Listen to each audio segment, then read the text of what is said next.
Hello there, my name's Ashleigh and I'm here today to speak to you about the rising global Islamophobia and the demonisation of Islam.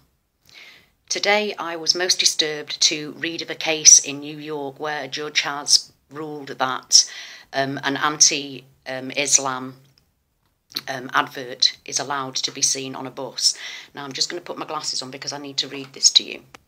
On the Metrobus in New York, there is an advert and it says quite clearly, Islamic Jew hatred. It's in the Quran.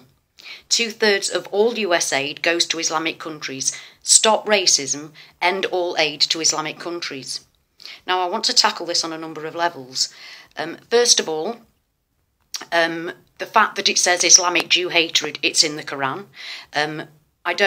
All religious texts at some point say that it's okay to kill other people. So I'm not going to even get into that, the fact that it's in the Quran, because it also states that within Jewish texts. So that's null and void.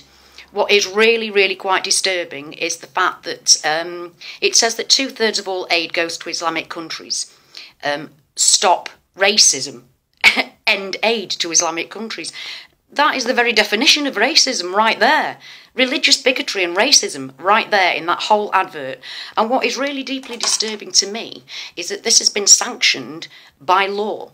So really what this is doing is, number one, this is insinuating that it is Jews that are being persecuted by Muslims around the world, and that just isn't the case. And also it's saying that Islamic countries kill Jewish people. Well, that's just perpetuating a lie. It's perpetuating a lie, and also it's perpetuating hatred against Islam by spreading non-truths. Because, to be quite frank with you, the majority of the people that are being killed in the world today are actually Muslims, which leads me on very nicely to my next point, which is how the media are portraying Islam. And yet again, the other day on the BBC, I was watching the news bulletin about ISIS in Syria and Iraq and how they're beheading people, especially Christians. And they were quoting the Pope, the Archbishop of Canterbury, and speaking to Christian people that were fearful for their lives. Now, I want to say this to you. Right at the very end of the report, eventually the reporter said that Muslims were also being killed. Now, the fact that anybody's being killed is horrendous, but the majority of the people being killed by ISIS are Muslim. The majority of the people being killed by our governments are Muslims. Muslims are the largest group of people that are being persecuted and killed at the present time. Jewish people, Christian people, we are not, in the main, we are more safe than any other. Muslims are the ones in danger at the moment. The vast majority of people killed in the world at the present time are Muslim. So it's about time we actually looked at this for what it really is. It's all propaganda. And I'm not starting to question. I want you to start to question why the world's media and governments are trying to make us fear Islam and are demonising the whole religion. Based on what? Based on what? 35,000 people belong to ISIS. 35,000 people. There are 2 billion Muslims in the world. So stop blaming Islam. It's not Islam, it's individual people. As I've said many times before, those who follow my public posts will be aware of this. So while we're being taught to hate something, I want you to question why. Because it doesn't actually bother mine and your lives. We are not under threat. And for instance, at the moment, especially as I was just saying with the BBC, we're told all the time when people are supposedly rushing off to Syria and Iraq to fight for ISIS, we're told about this.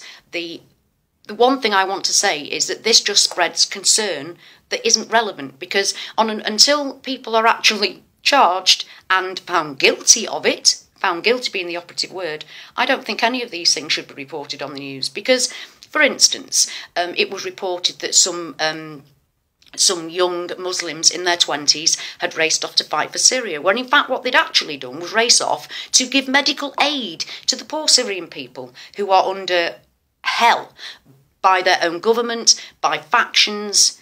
They're living a terrible life. So these medical students decided they wanted to go to Syria and help the people. The fact that there was also a British family, that had supposedly tried to take their children into Syria.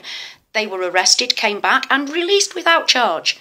Released without charge. So what were they doing? What I want you to question is, why are we being told that Islam is a danger to us when it quite clearly isn't? Not all Muslims are terrorists. Not all terrorists are Muslim. The majority of people being killed in the world today are Muslim people. I think it's about time that we really opened our eyes and saw things for what they are. Our governments can turn away from Israel bombing unarmed civilians. They don't care. They let Israel go ahead with that. But they're racing in to bomb and kill civilian people in Iraq and Syria because they're protecting their oil and their power. That's what it's all about, really, people. They're trying to make a holy war here. We have to stop them.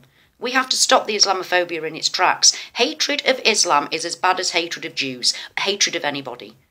We have to stand together as one world and put a stop to all this. One voice, global unity, people. That's what we need. We need to stop being taken in by their propaganda.